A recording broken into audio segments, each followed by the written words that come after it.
The second derivative.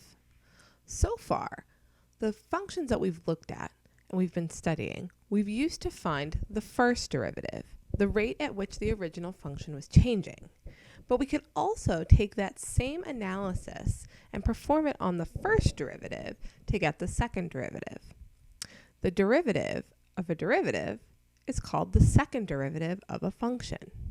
The second derivative is a function in itself, and it describes how the derivative function is changing. So the notation that we use for this, most of the time, is going to be f double prime of x. So again, that's Newtonian notation. We're going to use 2 tick marks to indicate the second derivative. Similarly, if we wanted to use Leibniz notation to study something like the units or to talk about things that are impacting the derivative, we would write that as d squared y over dx squared. So it's the second derivative of y with respect to x.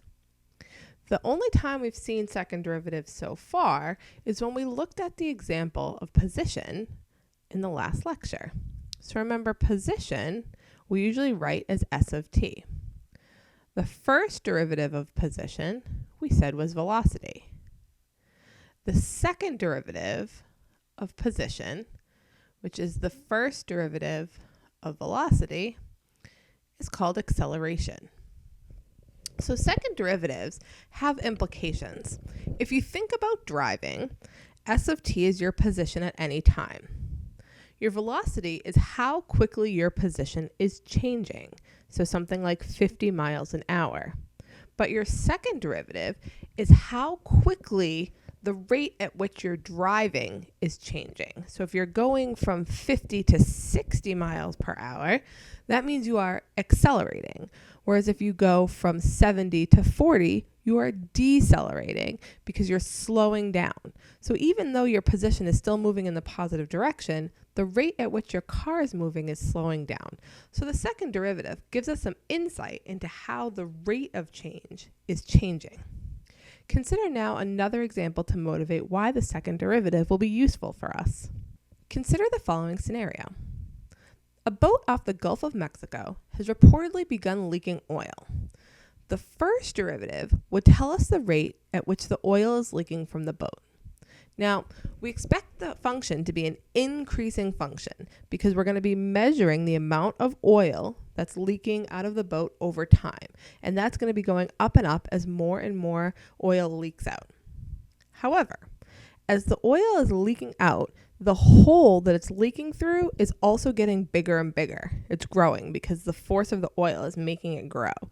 Therefore, the rate at which the oil is leaking out is also changing. So if we measure the rate at which the rate is changing, so how much it's growing as the hole gets bigger, then we're using the second derivative.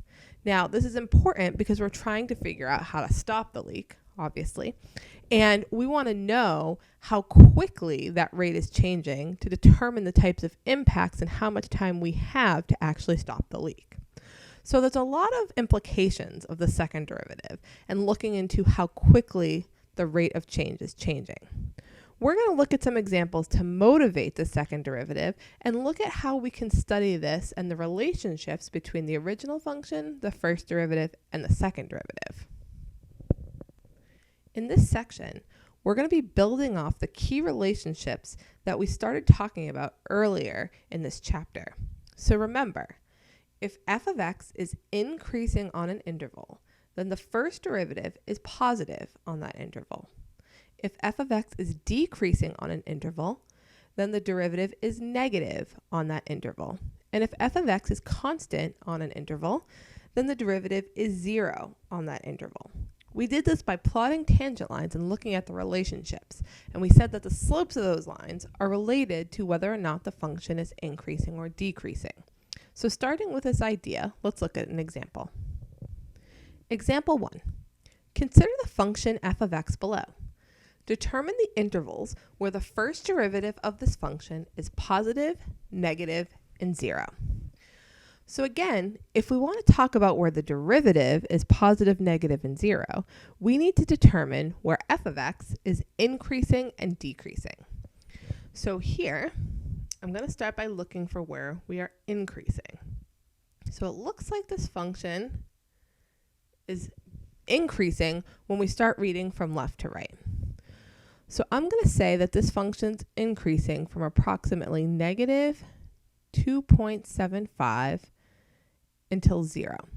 Now, if you wanted to use negative infinity to 0, that's fine as well. We can assume that the function goes on and on forever. However, since there's not arrows at the end, I'm more comfortable using the actual cutoff point. Now, I'm using open parentheses because, again, I'm not including the endpoints because I don't know exactly where that function ends. And at 0, that's where my function is constant, so it's not considered increasing there. I'm also going to be increasing over here on the right end of the function, right at the tail. So it looks like I'm also going to be increasing from 4 to 5. So again, when my original function f of x is increasing, that tells me the intervals where the first derivative of that function is going to be positive. So that's the first thing I needed to look for. I'm also interested in where the first derivative is negative. So again, I need to consider where this function is decreasing. So looking at this picture, I can see that I'm going to be decreasing from 0 to 4, right here, this interval here. So that means from 0 to 4, the first derivative of this function is going to be negative.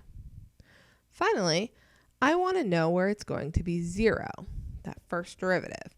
And we said we're going to be 0 when the function is constant or where we have horizontal tangent lines.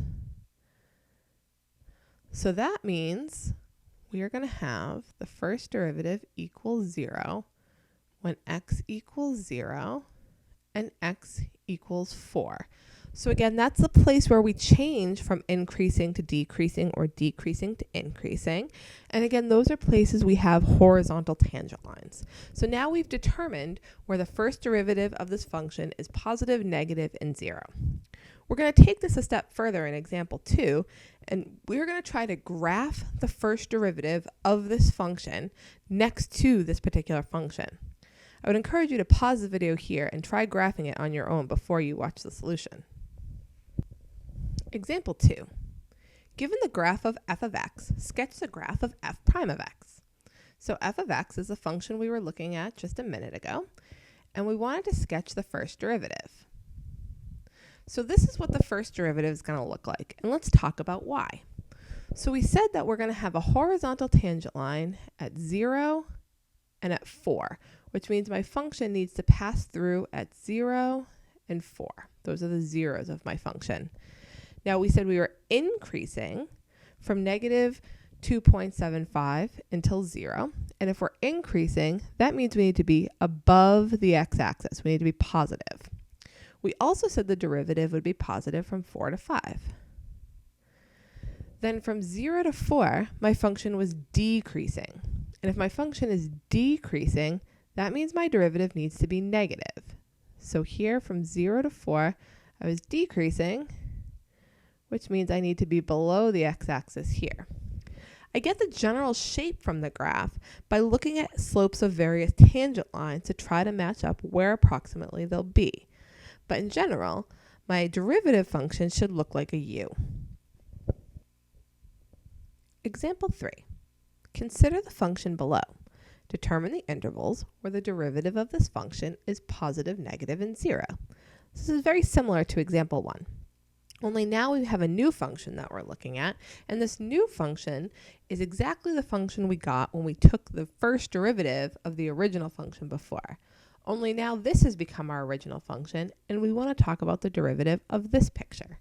So here, if we want to know where we're positive, negative, and 0, we again are going to look at where our function is increasing and decreasing. So my function here is going to be increasing to the right of 2. So at 2 is where I turn around, but from 2 to 5, this function is going in the upward direction, which means that the derivative of this function is going to be positive from 2 to 5. This function is going to be decreasing, if we look over here on the left, from about negative 2 until 2. So we're going in the downward direction here.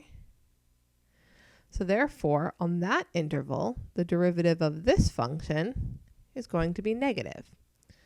And then we're going to have a 0, the first derivative equals 0, at the point where we change from increasing to decreasing, where we also have a horizontal tangent line. That happens at x equals 2. So again, I can talk about the derivative of this function in terms of positive and negative by looking at where this function is increasing and decreasing. It's really important that we understand that increasing and decreasing are different evaluations than positive and negative, and what those differences are.